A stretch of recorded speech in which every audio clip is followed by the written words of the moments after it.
Crew Pros, your single source for high-quality, affordable home services. If you are remodeling, repairing, or replacing, Crew Pros are the professionals that can do the job no matter the size. If you are thinking of remodeling your kitchen or bath, needing a new HVAC system, plumbing repairs, flooring, or a complete roof replacement, call Crew Pros. Crew Pros, proud sponsor of the Grizz 901 podcast. Memphis. Nothing but Memphis. Everywhere we go, it's Memphis. Memphis, Tennessee, the beautiful land in the world. And I'm thankful for this guy who tweeted and said, I don't have that fire in my eye no more. That game right there was for him. That's what I do. I prove people wrong each and every night, and that's for him right there. Hi, this is Tom Izzo at Michigan State, and you're listening to Grizz 901. What up, Grizz Nation, and welcome back to another episode of Grizz 901. We are presented by Zach Jaworski State Farm, where they treat you like family.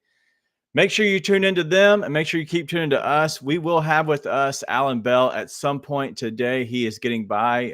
He's obviously, it's a busy day for everyone. There's Monday Night Football happening tonight, so that's one of the biggest things that he's having to do. But he should be here by the show at some point today. But I'm your host, Daniel Greer, and I'm running solo today. But we have our other guy here. We're going to try to bring him in, see if this thing works seamlessly. All right. So can you hear me, Allan? Oh, I got you, brother. Can you hear me all right? I can hear you great. All right. So to introduce you real quick, he's a guy who will make you laugh. He's a guy who will help you cash. He's from CBS. He's from Sportsline. He is Allan Bell. What's up, man? Hey, what's up, buddy? I appreciate you having me, man. Yeah, for sure. So I had to get you on. So obviously, I've been following you all on Sportsline since COVID, pretty much. I think that's been the biggest thing. And so if you haven't followed them at all, Sportsline's the Early Edge. You can check them out on YouTube. Just put in Early Edge. Is the easiest thing to do. But obviously, you're a flannel guy. I love that you showed up in flannel. It's the biggest thing. But so give us a little background on you, because there's probably not a lot of people that know as much about you as probably I might. Yeah, for sure, man. So all right. So like you said, all right. So the Early Edge, CBS Sportsline. It's our daily show, sports betting, and what we do. So that's kind of where I'm at, like now, right? Like at the spot. Right. How I got there, man, is a fascinating story. So I used to be a backup mascot for the Tennessee Titans. Okay. Shut up. Yeah, for real. Like that's how I started. Like I was just on the field and doing like videos and stuff like that during games. And then the dude like got like super sick. And they NFL teams are like, they're like small family businesses, right? Like there's not really a lot of employees, right? So this dude came running up and he goes, hey man, he goes, I hate to ask you. He goes, you're the same size as him, dude. He's like, can you get in the suit? And I was like, oh yeah. Like he thought I'd be like nervous, and I was like, oh, this is right up my alley. So dude threw it on, man, and just did, silly stuff. And I worked there for 4 years. Okay. Then went over to 24/7 Sports. Started the NFL kind of coverage over there. CBS Sports bought 24/7 Sports. That's where we're at now, man.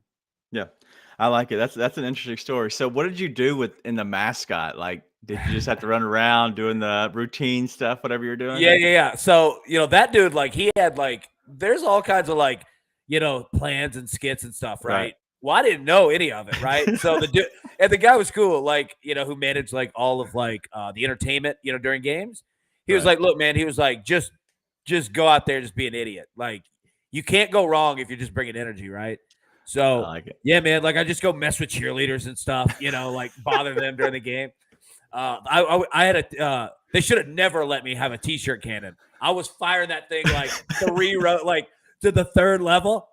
Dude, just stuff like that, man. It was fun. What's the mascot's name? Because I've been to Titans games way back in the day. What is it, T-Rack? T-Rack, yeah. So T-Rack. It's like T like Tennessee, and then it's a raccoon, so rack. Yeah, so T-Rack, yeah. Off the subject one more time. Tennessee Vols. Obviously, there's probably a lot of Vols fans here. Memphis is its own state in a sense. As you probably know that. We're a little different. Allan is from Nashville, but About the Tennessee Vols, you're a big fan. Yeah. How excited are you about what's happening right now in Knoxville? Yeah, man. So first off, let me say, and you've probably seen it like you have, on Twitter for a while now. Like I've been trying to bring Memphis and Nashville back together. Like Right. I feel like if Memphis and Nashville come back together, right, like it's a powerhouse that the country can't handle. I'll say my parents, they're from Memphis, Whitehaven, right? So Yep. way back in the early 70s. So I got a lot of love for Memphis, man. But yeah, as for Tennessee, I mean it's unbelievable because we've all seen like Tennessee athletics just been horrible for Right, like right. 15 years. You know what I mean? Yeah. And like now you look like they were finally smart to get rid of everybody that had like something to do with the, with the university, right? They're Yeah, like, we're just yeah, hiring yeah. all outside people. And look at it, like football, basketball, baseball, women's basketball, like all top 5 immediately. So, I mean, it's just been so quick that it's just, you can't even really like comprehend it, Yeah, no, I like it. And obviously there is a divide there. Bridging the gap is probably sports. That's the easiest thing. Yeah, I agree. And going back to the Grizzlies, like that's one of the teams that the state kind of gets behind, but also like the Mid-South, Memphis, Nashville. There's a big Nashville crew up there that supports the Grizzlies. So let's get into betting a little bit because I don't want to waste all of our time getting off subject talking about T-Rack. Dude, now you see what Coach deals with, dude. I'll take your show off the rails quick. No, that's all right. All right, so let's get in a little bit. The first thing I want to hit on, and then we'll kind of go from there. Obviously, the one thing that you shouldn't do that we're doing here is betting on your favorite team. Like that's like the uber number one thing. Just don't do it because it's too much of your heart. But I think that you personally, I feel like you do a really good job of whether it's betting on Tennessee, whether it's betting on the Titans, and whether it's local sports in general. And I've kind of been fascinated with that. And yes, there's probably bets that you tank because you do like, all right, you're chasing or it's your favorite team. But I think you do a good job on it, and for the most part. So what are some, I guess, some implementations that you put on yourself or like keys to your success? Yeah. So, you bring up a good point, right? Like that's been the mantra forever. Like, don't bet on your favorite team. I completely disagree with it with a caveat. And Okay. you were hitting right on it, is that you got to have your heart and your head in check, right? But like for anybody out there, who bets on games and is a huge Grizz fan, right? Like, dude, you know more about the Grizz than anyone else. Right. You know what I mean? So it's like, you know more than the books, you know more than anybody out here, right? Like it would be like me, like right now, like somebody who's a Sacramento Kings fan, right? Like I'm trying to like tell him, about betting. He's like, dude, I've watched this team for 20 years. What the hell are you going to tell me? You know what I mean? Yeah, man. If you could keep your head and your heart in check, like you could make good money. Like you really can, because you know these teams, you understand it, and you understand the matchups. Like I don't take Tennessee every single week. I'll ride first quarters, right? Because it's just literally that profitable. Right. But like I don't always ride with the Vols or the Titans. That's another thing. Like you come up on the matchups where all right, it's time to fade them. Like they're not gonna watch. I'll go ahead and say it. The next game that the Titans and the Jaguars play, I'll take the Jaguars because they provide just a ridiculous matchup against Tennessee. I'm not saying they're better than Tennessee, but the matchups, it's gonna it is not fit to the Titans game whatsoever. Right. So yeah, man, like if you just keep your heart and your head in check, dude, you're good. Yeah, no, that's been our biggest thing and people have told us, you can't bet on your team. We have a Grizzly player watch that we do. It's pretty much 4 players and it's, 4 player props, like, different aspects we want to attack the games with. And so that's what we've been doing good. And we've done really well at it so far this year, a new thing that we're doing. And so is there any I guess let's first ask, are you big into NBA betting at all? I know you're NFL. Yeah. Okay. Yep. Yeah, for sure. Now, I'll say this, man, and I think a lot of people are seeing it right now. The NBA and the NHL are very difficult sports. Major League Baseball too, very difficult sports to bet like the first month because it's such a long season that, dude, it's hard. You know me, I'm a big like totals guy. I'm a big team totals guy. Like I don't even really bet spreads all that terribly much, But dude, it's just hard, man, because every team and every coaching staff, every training staff is approaching star players differently. Like some are going to come right out of the gate. Like, look at the Warriors, look at the Lakers, right? Like every single team is different how they approach it. So be careful, in the first month, which is nothing that you haven't already said to begin with, Yeah, well, and there are beginners obviously around this sport, and people are hopping in literally every day, and so that's one of the biggest things, especially for Memphis. We're trying to lead the way in Grizzlies betting, but also just kind of sports betting in general, because I think that it's an untapped market in a sense. I think there's people here that do a good job. So anything just betting 101 to the beginner that you want to tell somebody, because I've heard it, but Yeah, no, for sure. First off, all right, parlays, okay? Dude, be careful. Like, you're gonna burn your money. Like parlays are where these sports books are making so much money. Now, I'm not saying don't play parlays. You can do it intelligently. All right, Micah Roberts, who is part of our crew over here. He's a former bookmaker from the mob days, like in Vegas, like 70s, right? Like this dude is intelligent. And the first thing that he told me, he goes, if your parlay's more than 2 legs, he goes, dude, just throw it in the trash. And like I kind of live by that, right? So it's like, be careful. Like, again, not saying don't play them, just be careful. Like, you can make good money on 2-leg parlays over and over and over instead of trying to hit a 10-leg, which, I mean, what 10 things in life go right at the same time? Like, it's just hard, right? So that one. Number 2, matchups are everything, especially in the NBA, especially when you're betting, player props and you start to get into those markets. But I'll say this, like, talking about that, you'll know, and anybody else that's watched the Early Edge, like, I bet quarterbacks and kickers more than anything in the world. I do, right? And it's like, one, it's a market like quarterbacks. I mean, everybody bets quarterbacks, but like, there are markets that you can take advantage of. Mm-hmm. 2, like, what you want to do if you're new to sports betting, or if you've been in it for a long time, like, simplify the game, make it easy, because there's so many bets out there that can get your brain rattled, right? So what I do before, like, an NFL game, but this works for NBA too, like, just kind of whiteboard it, man. Like, start with, okay, what do I think is final score? And you don't have to get it right, but just kind of get in the range, right? Right. 115, 108, whatever, right? Then you start to say, okay, all right, got 115, 108. All right, where are my star players? Like, who fits well in this matchup? Is this a John night, right? Is this a Desmond Bain night, right? Like, start to just kind of, mark those things out. And then you look at the books and you can see where you can find value, right? So I know that sounds like a lot, but it's actually trying to make the game, like, so much more simple. And that's what you want to do, because when you start to do that, you're going to see your success numbers go way up. Right. Yeah. And that's what we've done is try to be, I know a lot of people back in the day, I think there was a golf company that was like called KISS. Keep it simple, stupid. Yeah. I think that's what it was. It's a life mantra, dude, for real. Yeah.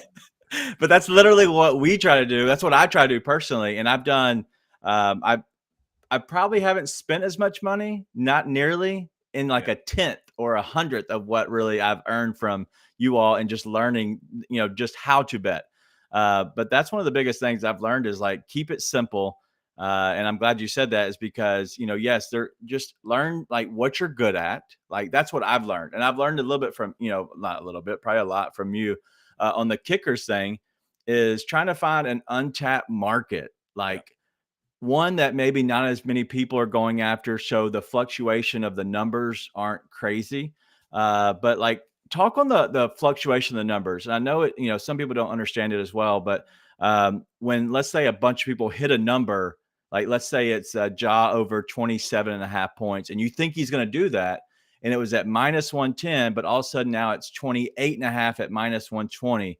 Like, is there any kind of rules or anything you like to think about when that happens? Yeah. So, you obviously want to be careful, right? Like, you want to pay attention to those because it's very important, where the market is taking it.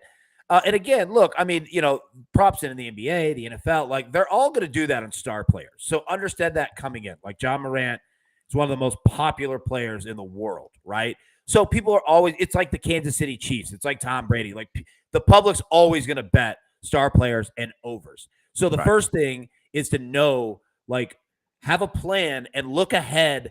Like, once you start operating beyond, like, say, today, and you're looking at, the Grizz next game, and you're saying, okay, when are these numbers going to come out? When are they going to drop? So that you have an idea, okay, like you're kind of playing ahead here, and you're like, all right, I've done my research already kind of, against this team. Yeah. Like, I think that this is going to be a big jaw game. So I'm going to want to get there early. Or if you think that, this is, somebody else, say it is going to be a Tyus Jones game, right? And you're like, dude, Jaw's going to have a bunch of assists, but his points are going to be like way low, right? Well, let the public do the work for you, man. Like, let them bet the points up. And then, dude, once it reaches that peak, hit that under, man. So, like, you can find value doing that. Now, it sounds much easier said than done because these things happen so quickly. But I would say, like, that's another thing for anybody that's brand new. Don't be a, like, that day I do all my research, all my work. Like, it's hard because the NBA is such a fast-moving sport, but when you could get yourself even 12 hours that day ahead, right? Like, you're in a good spot because most of the public is going to be betting 2 hours before the game. Yeah. So, yeah, like just getting ahead, man, it'll literally, like, you won't see it immediately, but you'll start to see your profits go up, and your losses, which that's another thing if you're brand new, you're going to lose bets. Like, just understand that right out of the gate. They're going to lose. You're going to lose some in ridiculous fashion, heartbreaking fashion. All of that is going to happen. So understand that will happen. But your losses will be less expensive, right? So now you're playing, like you said, a -110 as opposed to a 120, 130. Yeah, just being ahead of the game, man, like, it's worth its weight in gold. Yeah, no, you can see the line movement. It's always great if you put in a bet and let's say it came out 27.5, and then all of a sudden you see it game time, it's 29.5 at -120, and you're like, oh, please, just hit, just please. Or you're thinking, oh my God, what did I do wrong? Like, why did the line move so much? Well, you know what's funny? Like, it's funny, like on the early edge, like, people will talk like Mike McClure or Prop Stars. Like, these two dudes are like, they're some of the best at what they do. And I shouldn't even be on the same like channel as these two guys, like how good that they are. But I do laugh that like they'll legitimately like move the market like when they come out like with a prop. The last two times I'll come out with it, it goes the opposite way. Dude, and they'll start laughing. Like, Michael sent me like a little message like during the show. He's like, it's going. I'm like, damn it. So it cracks me up with that. That is funny. Is there any bets or any props, whatever, what do you target if you're betting on NBA? And I don't know how big, I know you obviously bet on the NBA, but how big you do. So is there an area you target personally? Well, I keep it kind of the same as I do other sports, right? Like anybody that, if you check, the early edge out, and I'm not plugging it, I'm just saying, like, you will see. Yeah. Thanks, man. Like, you will see that I'm pretty consistent across sports. Like, I'll bet NFL team totals. I'll bet college football team totals. I'll bet Major League Baseball team totals. Like, I try to keep it as simple as possible. So if that's like something that you're into or whatever, like area that you find that you're like, you know what, I'm kind of good at picking out assists or I'm kind of good at rebounds, like whatever it is, stick with it, man. Like, you can make good money off of that. Like, you don't have to bet the game spread, the total. Like, find your area. Like, mess around with some different things, some things that, that you understand, that you like. And, dude, like, just keep it simple, man. So, like, I didn't really answer your question that great, but what I'm saying is, like, I love to play team totals. I love to play, player props to a degree in terms of points. Because I treat star players like a Ja Morant, like I would a Patrick Mahomes in terms of like touchdowns, right? Things like that. So, yeah, man, like, just, dude, find your groove. Like, you don't have to do the big, let's bet all of it. Like, find your little spot, man, and you make good money off it. Yeah, it's okay to hit the, if you want to put in $2 on a 10 thing parlay, whatever, do your Those thing. are fun. Yeah. Yes, those are fun. But just know it's $2. You're probably going to lose it 99.9% of the time, right? Yeah. So putting in a 10-way parlay is fine. Like, whatever, if you want to have some fun, have some skin in the game, just kind of watch the game. But like you were saying, a 2-leg parlay is the max. Three is my max personally. Yep. unless it's free money from a FanDuel, or BetMGM or something like that. Then I will, obviously put that in. But straight bets are the way to go. Like when you get something that's one player, a Desmond Bain over 3.5 assists at -110, that's the direction you want to go, and that's what you want to check. Anything else on betting before I ask some Grizzlies related questions? Man, nothing for me, man. Like Okay. I think we kind of covered it again. Like you said, like you've been preaching, like keeping it simple, dude. Like that's the way to go. Yep. We're going to keep having our Grizzly Player Watch guys on here, so make sure that you kind of stay tuned to that. But few questions on the Grizzlies. Have you kept up with the Grizzlies at all, or do you have a favorite team outside the Grizzlies? No, man. Like well, let me answer it. Yes, have kept up with the Grizzlies. No, Okay. do not have a favorite team. And you hit on it earlier. There's a ton of Grizzlies fans like in Nashville, right? Like, and I think you're right. Like, sports is the way to kind of bridge that. But Yeah, man. Like, Grizzlies are a good team. Like, that's nothing, new. But I love how exciting and fun that this team can be. And yeah, man. Like, they're a blast to watch for sure. yeah, no, they're good. That's what I feel like they're honestly becoming the team that I want to say somebody brought up that if the Kansas City Chiefs come there, that you're going to go see them. And you might be a fan of, whoever. You might be a fan of the Rams. But when the Chiefs come, you're going to make sure you go because you want to see the Chiefs play. I think they are becoming that, and mainly it's because of Ja. In all honesty, have you been to a game here at the Forum yet? Yeah, it's awesome. Dude, it's awesome. Like, and I haven't been to a playoff game. Like, I definitely want to go to that because it's just so much more amped up. But I mean, dude, the Forum's amped up regardless, right? And I think that what you said, like, Ja has a lot to do with it. Also, like, like the grit and grind, like days, like all of that, like it hit on a national level, and people are like, dude, this team is fun. Yeah. And then obviously John Morant comes and it, explodes. Yeah. So what are you betting on today? Anything in general? Anything that you have? All right, for the Grizz? Just in general. In general, all right, yeah. We're definitely going with your boy, the Bengals kicker tonight, man. McPherson. We're going over 1.5 field goals. Even though their coach is crazy, dude. He's nuts. But yeah, man, we're gonna go with that. Like, I'd love your thoughts, like Monday Night Football, real quick. Like, I know you got like a full show, but like, what are you looking at? Yeah. Yes. So I have my kicker model, whatever, and I have it printed out, which if everybody wants to see. I love that, by the way. Like, dude, you sent that over, and I was looking through it last night, dude. It's awesome. Yeah. So I have two things I look at the most. Where's my camera? All right. So one of them is the defense's field goals allowed, and the other one is the team's field goals made. So whoever the kicker is, I usually look at the trends. And I'm looking at Cincinnati, right? They were at it was 6 games in a row at allowing 2 or more field goals until last week. They didn't. Yeah. So I feel like Cade York, who's actually coming off of a game of 2, 3, and 2 field goals each of those 2 games, I feel like they're going to get down there into the red zone. And Brissett, is problems in the red zone. Is he good enough to score? And I think Cincinnati is a top 10 red zone defense. I like both kickers, weirdly enough, which is always it sets me up for disaster. 100%. Yeah, I'll lose both.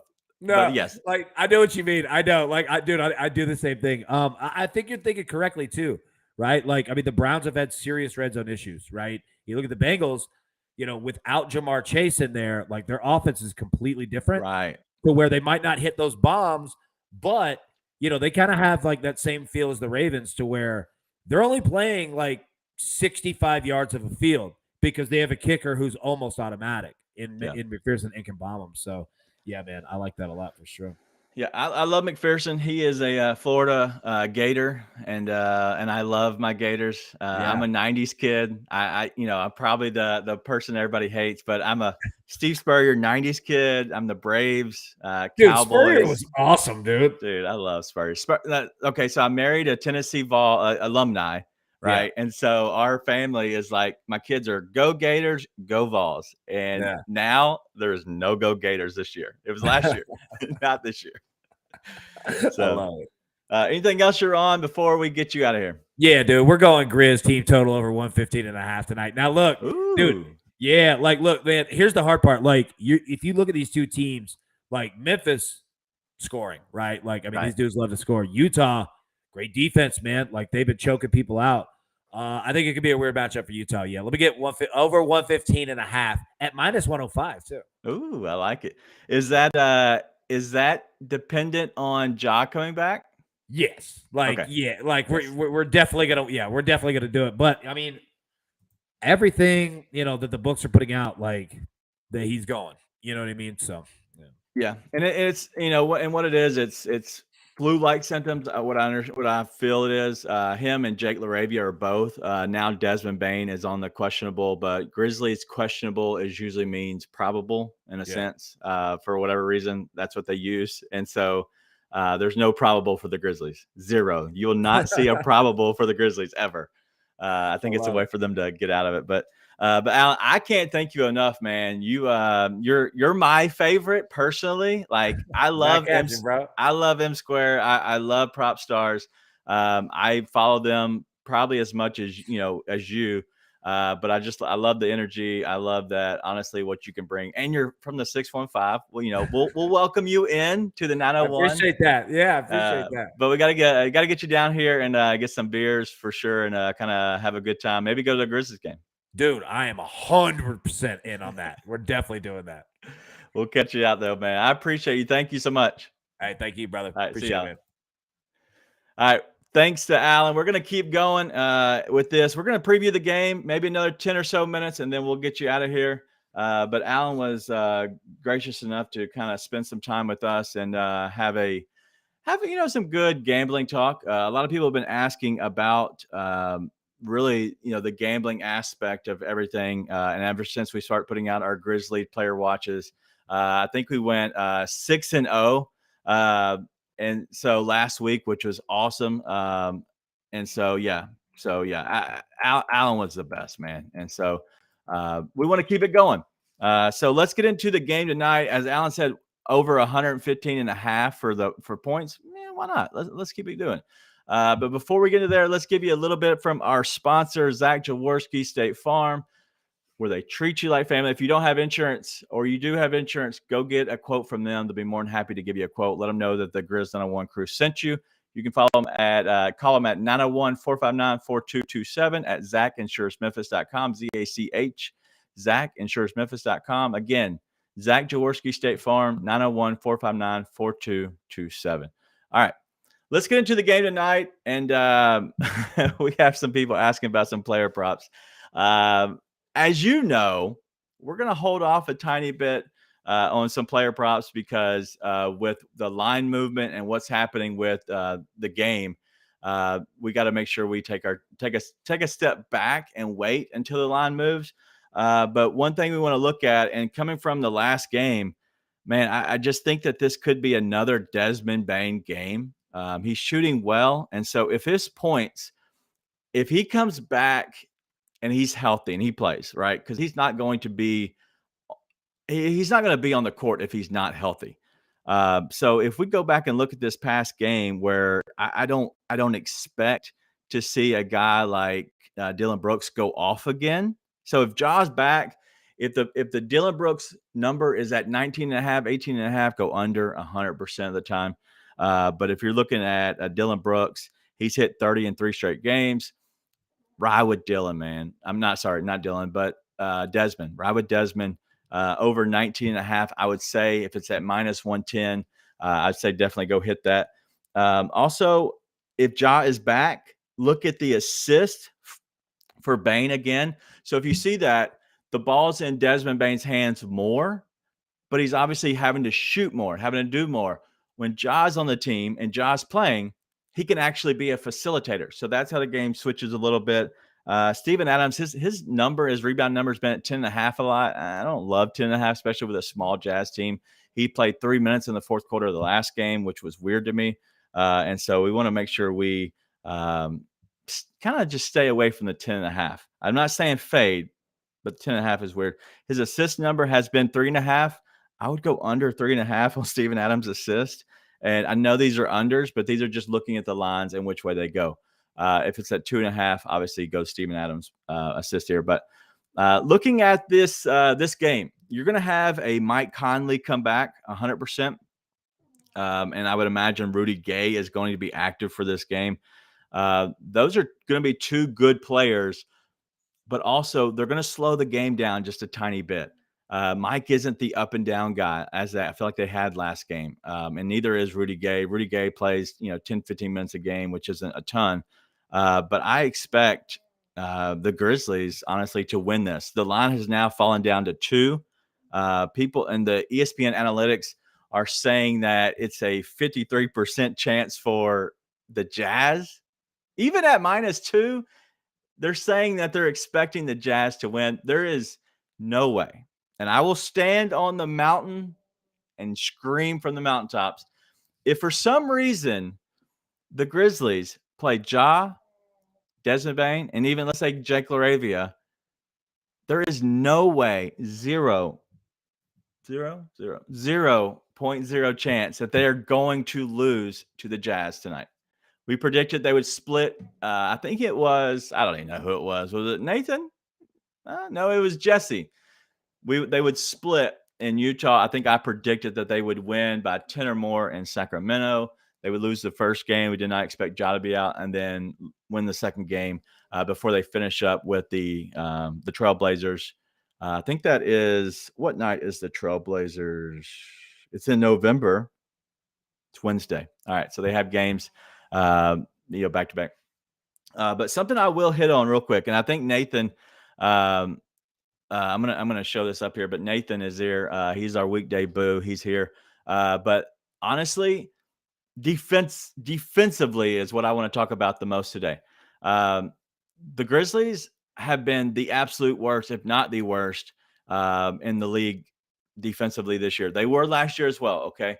They're without Zaire, who's a really, really, really good guy who is defensive minded. He's very long. I've watched him in person guard Brandon Ingram, and literally in a 3-point stance, he's down, hand up, and his hand literally reaches taller than Brandon Ingram, even in a stance. He's so long.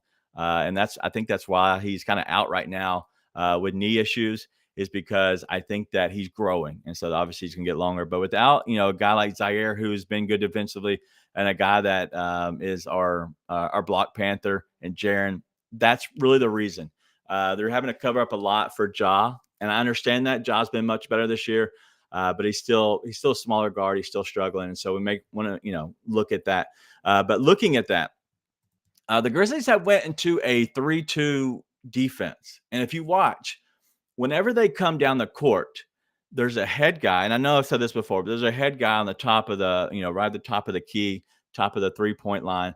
And there's, the 2 wings and then 2 posts for the most part. Wherever your guy goes, that's where you kind of start defensively. That's, whenever you're getting back, you guard that top, and then you kind of just rotate depending on where your guy lands. Because most of the time, that's the way these offenses run, is there's a top 2 wings and then a post or a runner, short corner. There's pretty much like the umbrella effect, and there's obviously somebody in the middle at times. But the Grizzlies have been running that mostly. And I think that's actually been really well. And that's kind of what's helped them in the past, is getting to that 3-2 matchup zone where they're able to play on their man who's in front of them, but you also have somebody that is on the help side defense. They're able to come over and completely help, and I think that's one of the biggest things that they're going to be able to do. And I think that's really going to help them going forward if they can figure out really how to be effective with that 3-2 zone defense. I think it's going to be good. So we'll see. But yeah, the shooters obviously are the biggest thing with Utah. I'm probably going to go over with Jordan Clarkson on points again. It's at 17.5. I think Jordan Clarkson plays well against the Grizzlies, especially lost in rotations, open 3, transition 3. I like Clarkson in that. But pay attention to this. The Jordan Clarkson is minus, I think it's minus 125, minus 120 for over 17.5 points. In every game this season, when he's gone over that number, he's actually hit 3 3-pointers. His line is at 2.5 3-pointers at plus 110. So you get plus money for pretty much the same thing. So if he's going to hit 3 3-pointers, he's more than likely going to go over his 17.5 points. So I like his 3-pointers better. That's probably going to be a Grizzly player watch thing to go on, because I think he is good at shooting twos and being in transition. But I think that how they correlate together, he has to have 3 threes to go over that 17.5 to really kind of find his groove. And so that's kind of the direction we're going. So some player watches that we're going to be on tonight. We're not going to go too crazy because it is still a weird game with injuries. Still the early part of the season with like Allan Bell was talking about. And so we want to make sure we're being very careful and not going too crazy and too all in. 4 plays is fine. We're going to make Allen's official play over 115.5. I'm going to make another official play. Here is Grizzlies -2. But if you want to take Grizzlies at +2, if you want to take them at +3, wait till the game starts. You're going to see both teams going to run for whatever reason. That's how basketball is. And you're going to see the line fluctuate enough, especially when it's just at -2, especially against a home dog, a team that's not favored at home. You're going to see the line flip-flop. And so if you like live betting, which I do, you got to make sure you have your stuff in there. Hit a Grizzlies +3.5, 7 minutes into the game. And you might actually catch that and you end up winning, easily. You're going down the stretch, 1-2 possession game. You feel confident because you know that the Grizzlies are going to cover that 3.5. And you can even catch them at a live money line at +140. So easy money there. So that's all we have. I don't have anything else. If the chat has anything, please share. But thank you for hanging out with us. Allan Bell of CBS and Sportsline, they do the Early Edge podcast. You can find it at YouTube, just like you do here. There's a big community. They go every day at 9 a.m. It's usually 10 or 15 minutes. It's so much fun. I'm in there mostly every day, just kind of hearing what they have, what plays they have. Tonight, we're on both kickers. I like York and McPherson, but Allan like McPherson. He's always on those. And then you're going to see him probably tonight at some point in the afternoon.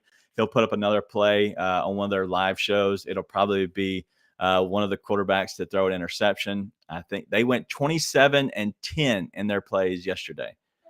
Just on a Sunday, 27-10. They have 3 shows, probably 6 or 7 guys that come on and give picks.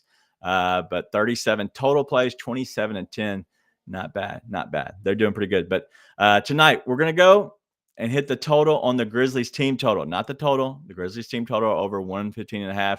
Grizzlies -2. I'm going to be playing that live 100%. And I'm going to catch the Grizzlies money line at +140.